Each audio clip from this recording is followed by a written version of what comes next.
তো এই দেখো মেয়েকে নিয়ে স্কুলে যাচ্ছি, কি করব বলো, কেউ নেই। কাটা পেট নিয়ে সকালবেলা বসে চা করলাম, ভাত করলাম, ছেলে মেয়েকে খাওয়ালাম, ছেলে চলে গেল স্কুলে। এবার মেয়ে স্কুলের জন্য বায়না করছে, নিয়ে যেতে হবে, সামনের মাসে পরীক্ষা।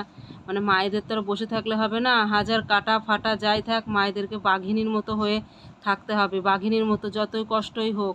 তাই নাইটি পরে স্কুলে যাচ্ছি, কি করব বলো, ব্যথা নিয়ে।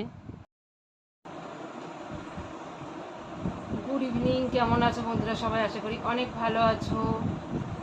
আর আমি তেমন ভালো নেই গো। ভালো থাকতে হয় জানো তো, বলে না মায়েদের হচ্ছে বাঘিনীর মতো থাকতে হয়, বাঘিনীর মতো।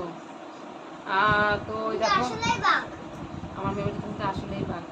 তো দেখো নতুন জলের বোতল, নতুন ব্যাগ পেয়েছে, একটু পড়াতেও মন দিয়েছে সন্ধ্যেবেলা। তো হয়েছে কি, আজকে ওকে স্কুলে নিয়ে গেছিলাম। তো বাড়িতে বসে থাকতেও ভালো লাগছে না।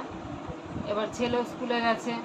এবার কালকে হয়েছে কি, ও একটা 20 টাকা দিয়ে হাত পাখা কিনে এনেছে। এবার কালকে স্কুলে নিয়ে গেছে, কালকেই কিনেছে, সকালে কিনেছে, তারপরে স্কুলে গেছে।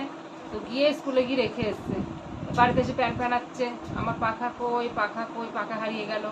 তো এবার দাদা চলে গেল স্কুলে, ভাবলাম ও হয়তো নিয়ে যাবে। তো নিয়ে গেল না, কি আর করবো, মানে হচ্ছে আমিই যাই। তারপর আমি সেই পেটটা এরকম ধরে নিয়ে, পেট তো হাঁটলেই নড়ে, বুঝতেই পারছো। সেই অনেক কষ্ট করে গেলাম, গিয়ে ওকে দিয়ে আসলাম। দিয়ে আসতে কি সবার মুখে একই কথা, এই তুই কেন আসলি, বাড়িতে আর কেউ ছিল না? বাড়িতে কেউ ছিল না, আর না কেউ নেই, কি করব। তো দিয়ে আসলাম। তারপর সবাই একটু জিজ্ঞাসা করলো, তার একটু কথা বললাম, তারপর আবার আস্তে আস্তে চলে আসলাম। বাবা, তো হেঁটেছি আজকে, শরীরটা খুব ক্লান্ত লাগছিল। এই দুদিন দুপুরবেলা ঘুম আসছিল না। তো তারপরে আবার একটু হেঁটেছি, গিয়েছি, এসেছি, দিয়ে বাড়িতে শুয়েছি, ঘুমিয়ে গেছি। এবার আসার সময় আমাদের পাশের বাড়ির একটা মেয়ে আছে, ও গেছিল, ওর সঙ্গে ও চলে এসছে। মানে আমি যে হুটোপাটা করে আমাকে যে ফোন করবো আমি যাব, মানে সেটাও আমি পারতাম না, কিন্তু পাশের বাড়ি মেয়েটা ছিল বলে স্কুল থেকে চলে এসছে। আর পেটটায় ভীষণ ব্যথা, কি বলবো। সবার মুখে একই কথা, এত হাঁটিস না, এত হাঁটিস না, কিন্তু কী করবো বলো, ঘরে কি বসে থাকতে ভাল লাগে? আর না হাঁটলেও তো হয় না। আজকে আবার মা এসছে, বিকালবেলা এসছে মা। তো মা আবার দেখলাম হরলিক্স এগুলো নিয়ে এনেছে। তো এখনো পর্যন্ত হরলিক্স খাইনি, অপারেশন করে মা নিয়ে আসলো, ফলটা খেয়েছি।